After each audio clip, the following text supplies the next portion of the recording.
El Señor les bendiga. Quiero invitarles a buscar en sus Biblias, en Filipenses el capítulo 1, los versículos 12 al 20.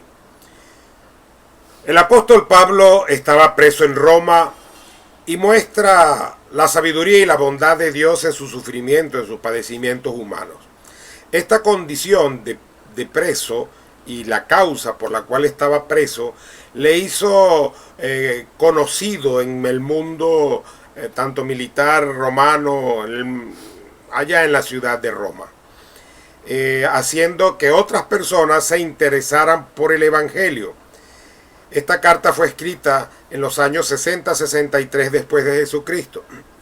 A pesar de sus cadenas, a pesar de ser un prisionero, de haber sufrido de parte y por causa de falsos amigos y incluso de los enemigos del Evangelio, o de aquellos que por envidia, por notoriedad, por lo que fuera, pues tenían motivaciones diversas para hacer otras cosas que podían ser consideradas como correctas. El apóstol estaba entonces con cierta comodidad, a pesar de todo eso, en medio de todo lo que se encontraba. Recordando Romanos 8:28, dice: y sabemos que a los que aman a Dios, todas las cosas le ayudan a bien. Esto es a los que conforme a su propósito son llamados. El apóstol lo tenía en mente, presente, sabiendo que sus prisiones, sabiendo que sus padecimientos, sabiendo que lo que estaba sucediendo, todo eso iba a redundar para bien y para bendición, tanto de su vida como de los creyentes. No nos quejemos tanto, más bien veamos de qué manera nuestra adversidad personal puede redundar para bien. Veamos cómo Dios cuida, cómo Dios nos sustenta, cómo Dios interviene en medio de nuestras luchas y en medio de nuestras adversidades. Dejemos al Señor la manera en que nos hará útil para su gloria en la condición en la cual nosotros nos encontremos. Recordemos que en esta carta el apóstol Pablo coloca tres notas dominantes. Una de ellas es el gozo, la segunda la unidad y la tercera era la expectativa personal que el apóstol Pablo tenía de ser exaltado en su vida, bien sea que él viviera o bien sea que él muriera. En los versículos 12 al 14 ubicaremos este segmento de los lazos que destruyen las barreras. Dice el versículo 12: las cosas que me han sucedido.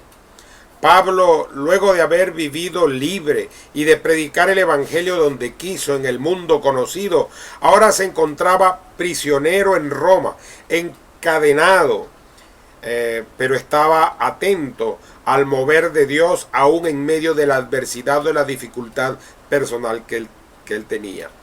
No se concentra solamente en sus sufrimientos, se regocija por el progreso que el evangelio había tenido. Sigue diciendo el texto: las cosas que me han sucedido han redundado para el progreso del evangelio. El encarcelamiento no había detenido el progreso del evangelio. El encarcelamiento no había sido un impedimento real para que el evangelio se estancare. La palabra progreso es una palabra aplicada a aquel pionero que se abría paso en su conquista, despejando el camino para él poder avanzar. Así que señala el avance de una expedición militar que va cortando árboles y malezas, derribando las barreras que pudieran estar existentes para poder continuar avanzando. El encarcelamiento produjo nuevas maneras de hacer el trabajo, que de no ser así no se hubiese experimentado o no se hubiesen escrito las cartas a Timoteo, a Tito, a Filemón, a Filipenses e incluso Colosenses. Así que nosotros hoy estamos en medio de una pandemia. Muchos de nosotros se han habituado a un distanciamiento tal que hasta se les ha olvidado que existe un templo. Pero lo que sí ha permitido esto es que descubramos o que acudamos a maneras nuevas para la extensión del Evangelio como esta que estamos usando. Si bien en un culto normal o habitual de oración iba determinada cantidad de personas, al utilizar este medio aproximadamente se ha cuadruplicado la cantidad de personas que en el momento de asistir a un servicio, que ahora lo pueden ver de manera virtual, sin contar aquellos que más adelante se pueden ir involucrando. Al llegar a Roma, pusieron al apóstol Pablo bajo el cuidado del capitán de la guardia y él vivía como una especie de arresto domiciliario bajo el cuidado o bajo la vigilancia o supervisión de un soldado al cual él estaba encadenado, según Hechos 28:16. Y luego le permitieron que él alquilase una casa en la cual él podía despachar y en la cual podía recibir visitas, aunque seguía bajo la vigilancia y aunque seguía encadenado al soldado romano. Los filipenses se habían angustiado mucho ante las noticias del encarcelamiento del apóstol Pablo. Lo que pudo ser un impedimento se convirtió entonces en un impulso para el Evangelio, en una oportunidad. No se limite usted por las circunstancias adversas y no piense que no puede avanzar por lo que le está sucediendo. Podemos redescubrirnos, podemos reinventarnos, podemos obtener cosas buenas aún a partir de las malas y ser de bendición para otros y encontrar bendición para nuestras vidas aún en medio de la dificultad. Como les dije, aunque la pandemia ha producido frustración en muchos, podemos observar el surgimiento de estrategias creativas e innovadoras y darnos cuenta de que el Evangelio no se detiene. El Evangelio no se detiene. Por mucho esfuerzo del maligno, por mucho esfuerzo del enemigo, el Evangelio no se detiene. Cuando en China comunista, cuando en Rusia comunista, cuando en Cuba impidieron el predicar el Evangelio, pues los cristianos acudieron a lugares escondidos, a cavernas, a catatumbas, a lugares donde pudieran y lograron predicar el Evangelio. Y cuando se ha podido hacer un estudio y un análisis racional de las cosas, hemos descubierto que el Evangelio ha crecido en medio de la persecución, en medio de la opresión, en medio de la dificultad. Así que si el Evangelio no está creciendo, que no sea por tu causa, porque tú tienes que descubrir las maneras como Dios te puede usar en medio de la adversidad, en medio de la limitación, en medio de las circunstancias que vives, para que puedas ser un instrumento en la expansión para la expansión del Evangelio, un instrumento en las manos de Dios. Versículo 13. El progreso del Evangelio había sido doble. El Evangelio había llegado a la guardia pretoriana. Y según el versículo 14, los cristianos en Roma habían sido incitados a dar un testimonio más vigoroso al ver que aquel que estaba preso y encadenado no era detenido para predicar el Evangelio. El pretorio en algún momento pudo ser la residencia del gobernador. Sin embargo, vamos a quedarnos con el significado de que era la residencia de la guardia imperial. La guardia, los guardias que eran encadenados al apóstol Pablo, imagínense, el apóstol Pablo les predicaba y ellos hablaban sobre la notoriedad de aquel encarcelado llamado Pablo y la razón de sus prisiones. Pronto, dice el texto, todos los demás, toda la ciudad sabía que el apóstol Pablo era un prisionero por causa de Cristo. Las cadenas del apóstol Pablo habían quitado las barreras y le habían dado acceso a la flor y nata del ejército romano. Durante 2 años estuvo el apóstol Pablo encadenado a soldados romanos que cambiaban de turno para custodiarlo. En este tiempo, él tuvo la oportunidad de predicarle personalmente y con el testimonio de su vida aproximadamente unos 2.000 soldados. Y este evento servía de coraje y de estímulo tanto para aquellos romanos como para los filipenses a quienes les escribía. Versículo 14. y la mayoría de los hermanos.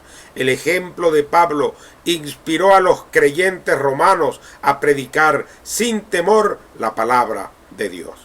En los versículos 15 al 18, en este segmento, nos encontramos con la proclamación suprema del Evangelio. Puede que existan diferentes motivos o razones para predicar el Evangelio. Incluso hay personas que tienen motivos para no hacerlo. Y hay algunos que se escudan bajo una interpretación que no comparto, de que uno fue escogido para ser salvo y el otro escogido para ser condenado. Eso no lo creo yo y eso no lo comparto, eso yo no lo veo en la Biblia. Yo creo que fuimos escogidos y elegidos por Dios, en su sabiduría y en su omnisciencia, sabiendo lo que va a hacer. Pero escogernos para perdición no, eso va en contradicción contra el propio amor, la voluntad y lo que la palabra de Dios nos dice. Ahora, pero hay personas que se agarran de eso para decir que bueno, lo que es del cura va para la iglesia, que el que es salvo va a ser salvo de alguna manera y se olvidan de predicar. Pero hay otros que son más irresponsables todavía, porque sabiendo que tienen el deber, sabiendo que son los escogidos y los instrumentos de Dios, no lo hacen. Versículo 15. Algunos predicaban a Cristo por envidia o por contienda, por ambición egoísta, con el deseo de hacer las cosas incluso más difíciles para las prisiones del apóstol Pablo. Tal vez eran líderes de la iglesia de Roma antes de que el apóstol Pablo llegase allá. Y ellos tal vez se encontraron celosos por la reputación del apóstol por causa de su ministerio y querían superarlo y le causaban angustia. Querían aumentar su influencia y su prestigio, queriendo disminuir la influencia y el prestigio del apóstol Pablo. Dice el texto, otros de buena voluntad. O sea, habían unos que tenían buena motivación para predicar. Y aunque predicaban a Jesucristo, sus motivaciones eran completamente opuestas a estos últimos. ¿Se puede hacer lo correcto con motivaciones incorrectas? Las motivaciones serán al final juzgadas por el Señor. Vamos a revisar dos textos del Evangelio. Uno en el Evangelio de Lucas, capítulo 13, versículos 26 al 27. Entonces comenzaréis a decir, delante de ti hemos comido y bebido y en nuestras plazas enseñaste. Pero os dirá, os digo que no sé de dónde sois. Apartaos de mí, todos vosotros, hacedores de maldad. Y Mateo 7, versículo 22 al 23. Muchos me dirán en aquel día, Señor, Señor, ¿no profetizamos en tu nombre? Y en tu nombre echamos fuera demonios. Y en tu nombre hicimos muchos milagros. Y entonces les declararé, nunca os conocí. Apartaos de mí, hacedores de maldad. Aunque puedan haber motivaciones equivocadas, el propósito de Dios se cumple. El versículo 16 nos habla de los motivos incorrectos. Predicaban a Jesucristo con insinceridad, no eran sinceros. Predicaban para contender. Era una búsqueda egoísta por medios irregulares. Predicaban para afligir. Afligir aquí la palabra es fricción, consternación, por no poder, y el apóstol Pablo podía tener una consternación por no poder atender una situación personalmente debido a sus cadenas, pero escribe. Versículo 17. Él dice que él se considera que está puesto para la defensa del Evangelio. El apóstol Pablo se siente destinado a defender el Evangelio. ¿Qué se requiere para que cada uno de nosotros nos convirtamos en un defensor del Evangelio? En primer lugar, conocerlo bien. En segundo lugar, vivirlo. Tener un buen testimonio para no ser señalado como tú haces esto que dices que no se haga. Y enseñarlo correctamente, apegado a la Escritura. Versículo 18. ¿Cuál es la reacción de Pablo? Pablo coloca la predicación del Evangelio por encima de los personalismos y las motivaciones que pudiesen tener las personas. Lo que importaba era que se predicara a Jesucristo y las personas conocieran la salvación. ¿Cuántas personas han llegado a tener contacto o conocimiento de la Biblia y han tenido una enseñanza tal vez no adecuada o no de buena motivación, pero en el escudriñar las escrituras se dan cuenta que lo que ellos han aprendido no es así, y entonces toman decisiones y acciones para encaminarse o para buscar el verdadero alimento y el verdadero lugar donde se predica el Evangelio? Eso ha sido así desde siempre. Entonces, lo que importaba era la predicación de Jesucristo, del Evangelio, y que las personas conocieran la salvación, y el Espíritu de Dios mismo se va encargando de encaminar y de llevar a la verdad. Pablo se propuso no sentirse provocado o afectado, o permitir que el asunto se transformara en una lucha personal o en una lucha de personalidades, o que se desequilibrara su alma. Él no permitió que eso que sucedía lo desestabilizara, le quitara el sueño. Y añade, y en esto me gozo. Es la introducción, en esto me gozo, es la introducción a los versículos que siguen. En los versículos 19 y 20 se habla acerca de la exaltación de Cristo. El versículo 19, Pablo confiaba que todo cambiaría para bien. Vuelvo a Romanos 8:28. Y sabemos que a los que aman a Dios, todas las cosas le ayudan a bien. Esto es a los que conforme a su propósito son llamados. Y agrega allí, por vuestra oración. Pablo confió en las oraciones de su amigo y de sus amigos, de sus hermanos en la fe, y en que el Espíritu Santo le ayudaría dando su apoyo y provisión generosa para él recibir una fuerza superior, algo subyacente que lo sostuviera y que lo impulsara. La seguridad de su liberación hay que verla, porque el apóstol Pablo, recuerde que él manifiesta que él será liberado, pero hay que verla a través de 2 Timoteo 4:18. Y el Señor me librará de toda obra mala y me preservará para su reino celestial.